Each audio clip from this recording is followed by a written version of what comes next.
السلام عليكم البنات، مرحبا بكم في قناة فايزة الجزائرية. ان شاء الله تكونوا كامل بخير وعلى خير وفي صحة جيدة، والفيديو تاعي يلقاكم في احسن الاحوال يا رب العالمين.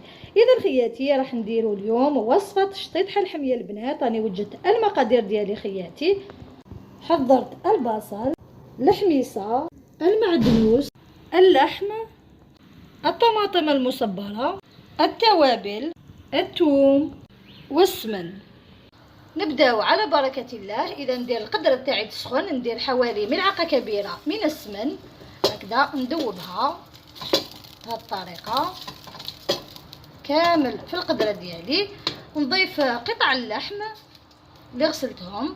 اذا بسم الله بهذه الطريقة نديرهم يتقلاو مع السمن هكذا باش يتلقوا لي البنة ديالهم بهذا الشكل. فوالا نقليهم مليح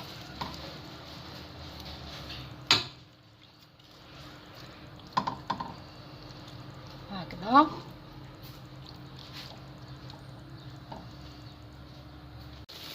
نضيف البصل نقليه مليح هكذا.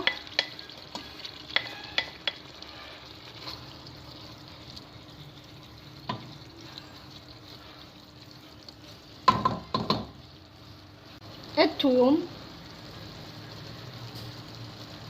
ملعقة كبيرة من الطماطم المصبرة.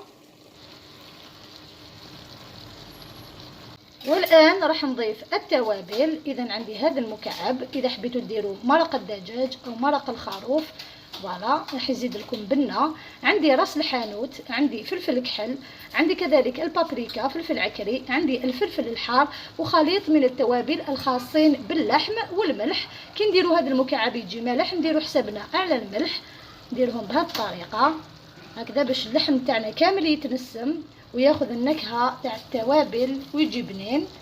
نديروه في وسط الطبخة هكذا. نضيف الحميصة هكذا. نضيف المعدنوس اللي قطعته رقيق هكذا.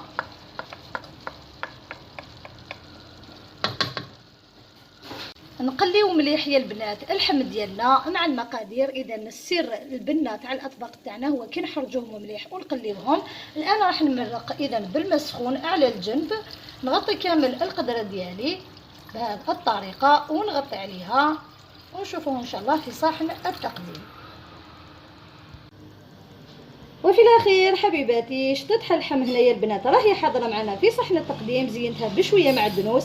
اذا المرقه تاعها جات معسله وجات خاطره وبنينه. ان شاء الله شهيتكم في الجنه فوالا كيما راكم تشوفوا. واذا عجبتكم هذه الوصفه ما عليكم غير ديروا نجم وتشتركوا في القناه تاعنا لكي يصلكم كل جديد. دمتم في رعايه الله وحفظه.